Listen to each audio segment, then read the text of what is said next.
Hello, young folks. What you viewing?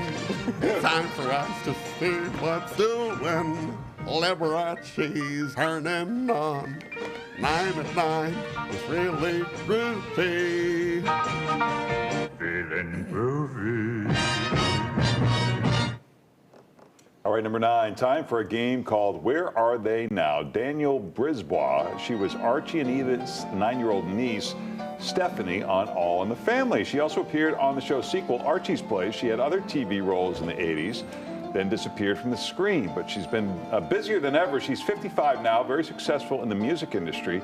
She is credited on several songs by Paula Abdul, Kylie Minogue, and Kelly Clarkson. She co-wrote Natasha Bedingfield's smash hits Unwritten and Pocketful of Sunshine. She also got an Oscar nomination in 2015 for the song Lost Stars for the movie Born Again. Well, what do you know? Yeah. Who knew? Number 8, we've probably talked about the see-through glass frog before. Their undersides are the part that is translucent, which helps their greenbacks blend in with the leaves. But in the Andes Mountains in Ecuador, where they mostly live, gold and copper mining is killing them off. The foreign mining companies sometimes pay a bribe to the government, then start digging on land they don't even own. That's bad, especially because Ecuador's constitution specifically grants rights to nature. If someone doesn't step in, the old glass frog could soon disappear.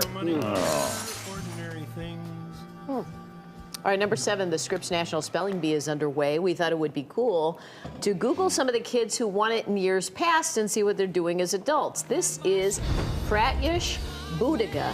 He won it all back in 2002 when he was 13 years old. 2 years later, his brother was the runner-up. Pratyush ended up at Duke University, and before he graduated, he started playing poker. As of 2018, he has won more than $6 million in poker tournaments. How about that? Wendy Gooey won it in 1996. She's from Florida. She went to Harvard, graduated in 2005, then started working in finance, but she says she didn't feel fulfilled by it, so she switched to teaching. As of a couple of years ago, she was a teacher at San Francisco University High School, married with kids. And Jacques Bailey won it in 1980. After going to Brown, then Cornell, and winning a Fulbright scholarship and studying ancient Greek and Latin, he's become a professor at the University of Vermont, and he's also been the Scripps National Spelling Bee's official pronouncer since 2003, if he looks familiar. There you go. How about that? Yeah. All right, number 6, Eleanor Roosevelt was a terrible cook. It's a bit of presidential history you may not know. She was the first lady, wife of Franklin D. Roosevelt, the 32nd president of the United States. According to historians, she is considered the worst cook in the White House history. Every Sunday, Eleanor Roosevelt made scrambled eggs for supper, and she'd make them at the table in front of any guest who happened to be there that day. And she didn't use a frying pan or a stove. She'd put eggs in and cream in a chafing dish and cook them tableside. Staffers often said they looked like brains. She'd serve them with some sort of random meat dish and a salad. And the president reportedly hated those eggs, but he didn't want to mess with Eleanor, so he ate them. Historians say there was a period of time when she also forced him to eat sweetbreads 6 days a week. Sweetbreads come from the thymus gland or pancreas of an animal and are used as food. So not sweet and not bread. Not good at all. Those important. Check out the big brain on bread. Number 5, remember this Eddie Vedder song from this good movie back in 2007. When I walk beside her, I am the better man. When I look to leave her, I always stagger back again. Once I built an ivory tower so I could worship from above. That's Hard Sun from the film Into the Wild, which starred Emil Hirsch. He played a young man who hiked across the Alaskan wilderness in the 90s. He set up camp in an abandoned bus in a very remote area of Denali National Park. The problem is that bus became a tourist spot. It's a tourist spot that's really hard to get to. So? The local mayor said it was a big relief when a U.S. Army helicopter lifted the bus from the trail a few years back. Over the years, 2 people have drowned in rivers trying to get to it, and many more had to be rescued. The main character in the movie died out in the dangerous wilderness, too. Geez. Spoiler alert. The Into the Wild bus is now at the University of Alaska Museum of the North in Fairbanks, Alaska. But a good song. Yeah. Number 4, if it's cute and it's pink, we'll probably put it on TV. Well, this stuff is cute, and yep, it's pink. Yeah. Check out the new collection of art and objects from designer Gustav Westman.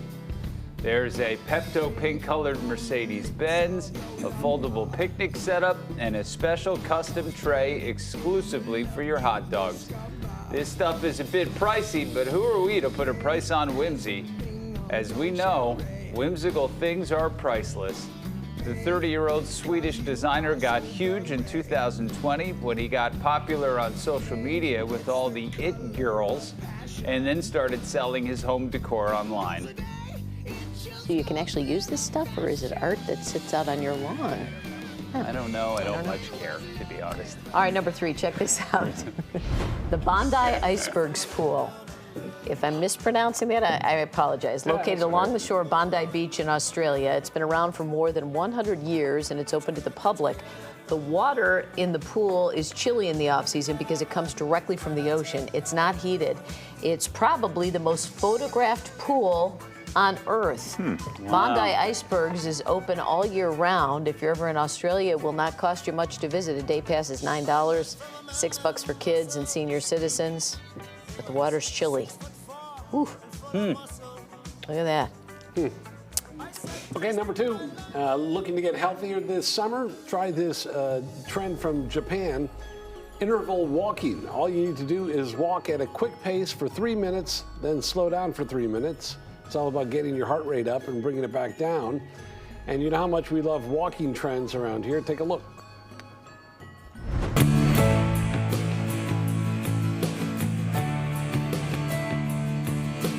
Girl, you need to stop. Let me know. Okay, we're gonna pick up the pace with a prancer-sized trot. Are the people being inspired? Hey, they have an ambulance standing by. We got the ambulance right here. Thank you. Daily walks reduce the risk of heart attack. It also reduces the risk of fat attack in those areas all of us women have to be so concerned with, right, Doc? I often illustrate a thought with a gesture, such as, have a piece of chocolate cake. Cheers. Cheers, yeah. We're going to stay just a little bit longer here, but then we'll go. I just want to finish this beer. She needs to finish the beer. Thank goodness. I thought I was an unfit person. Figure 8 is a good hip stretcher. Stride normally, but open figure 8 is not a straight line. Oh boy, that guy was running a little to the left. Sure beats sitting home beginning to rot. Now look, I'm running here. Yeah, you're full of Come on. I think Kenny technically won that race. No, he didn't cross the finish line. No, this guy won it all. Was it David or Doug? David. You know, when you said Yeah, bringing hope to the hopeless, yeah, I thought I'm hopeless. yeah. We're having such fun. That's great. Look at the inspiration over the Yeah. years, huh? Number 1, we're going to show you a good musical scene from what's regarded as one of the biggest flops ever. The movie from 1953 is called The 5,000 Fingers of Dr. T. The story, screenplay, and lyrics are written by Theodore Geisel. Yes, Dr. Seuss. He said it was a fiasco, and the star Hans Conried said in the years after that any mention of the film at a Hollywood party would stop conversation. But still, this musical scene and the rest of the film have gained a cult of fans.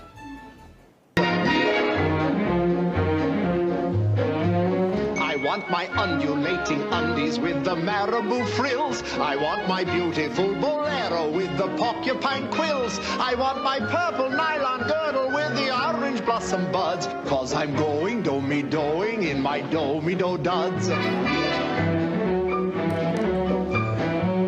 Come on and dress me, dress me, dress me in my peekaboo blouse with the lovely interlining made of Chesapeake mouse. I want my polka dotted dickie with the crinoline fringe, or I'm going do-me-doing on a do-me-do binge. I want my lavender spats, and in addition to them, I want my honey-colored gosset with the herringbone hem. Up from tip to toe, dress me up in silk and spinach. So the side note is this guy was the voice of Captain Hook in Peter Pan. Yeah, that makes it better.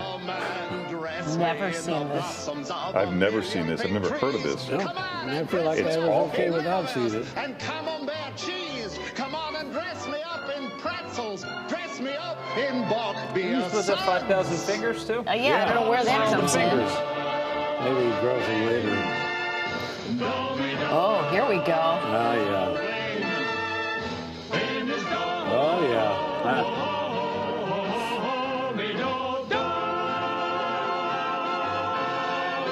Wow, that is bad. You shouldn't have. That's a 9 and 9. Feeling groovy.